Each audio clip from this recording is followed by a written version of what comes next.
ಕಾಣ್ತಿದ್ರಲ್ಲ, ಎಂತ ಮಾಡುದು ಈಗ? ಕೆಲಸ ಇತ್ತು ಬಾ. ಡಿಸೆಂಬರ್ 1 ಫ್ರೀ ಇದೆ, 3 ಫ್ರೀ ಇದೆ, 2ಕ್ಕೆ ಡೌಟ್ ಆನೆ.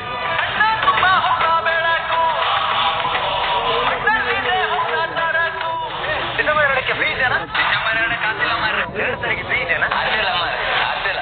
ಡಿಸೆಂಬರ್ 2ಕ್ಕೆ ಆಗ್ತೇ ಇಲ್ಲ. ಆ ದಿನ ಫ್ರೀ ಇಲ್ಲ. ಆ ದಿನ ಡಿಸೆಂಬರ್ 2ಕ್ಕೆ ಆಗ್ತಿಲ್ಲ ಮಾರ್ರೆ. ಡಿಸೆಂಬರ್ 2ಕ್ಕೆ ಬರ ಆಗ್ತಿಲ್ಲ ಮಾರ.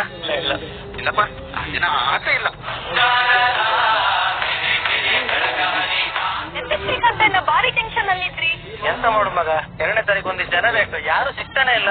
ಡಿಸೆಂಬರ್ 2ಕ್ಕೆ ನಿಮ್ಗೆ ಯಾರು ಕೆಲಸ ಸಿಗುದಿಲ್ಲ. ಡಿಸೆಂಬರ್ 2ಕ್ಕ ನಮ್ಮ SD ಕಾಲೇಜ್ ಮತ್ತೆ ಹೈಸ್ಕೂಲ್ ಮಕ್ಕಳೆಲ್ಲ ಸೇರಿ ಮಕ್ಕಳ ಸಂಜೆ ಪ್ರೋಗ್ರಾಮ್ ಇಟ್ಕೊಂಡಿತ್ತು. ಮಕ್ಕಳ ಸಂತೆ ಹಾಗಂದ್ರ? SD ಕಾಲೇಜ್ ಮತ್ತೆ ಸ್ಕೂಲ್ ಮಕ್ಕಳೆಲ್ಲ ಸೇರಿ ಬಟ್ಟೆ ಅಂಗಡಿ, ತಿಂಡಿ ಅಂಗಡಿ, ಐಸ್ ಕ್ರೀಮ್ ಅಂಗಡಿ, ನರ್ಸರಿ, ಭೂತದ ಮನೆ, ಹಳ್ಳಿ ಮನೆ, ಮೊಸಿದು, 3D ಎಲ್ಲ ಇಟ್ಕೊಂಡಿತ್ತು. ಒಂದ್ ಜಾತ್ರೆ ಯಾವ ತರ ಇರುತ್ತೋ ಅದೇ ರೀತಿ ವಾತಾವರಣ ನಮ್ ಕ್ಯಾಂಪಸ್ ಒಳಗೆ ಕ್ರಿಯೇಟ್ ಮಾಡಿತ್ತು. ನಾವೆಲ್ಲ ಸೇರಿ ಸರಿ ಐಸ್ ಕ್ರೀಮ್ ಕಾರ್ನರ್ ಇಟ್ಕೊಂಡಿದ್ದ. ನಮ್ಮ ಈ ಶಾಪ್ ಅಲ್ಲೇ ಐಸ್ ಕ್ರೀಮ್, ಜ್ಯೂಸ್, ಸಾಫ್ಟೀಸ್ ಮತ್ತೆ ಸ್ಪೆಷಲ್ ಗೋಧಿ ಸೋಡನ್ ಇಟ್ಕೊಂಡಿದ್ದ.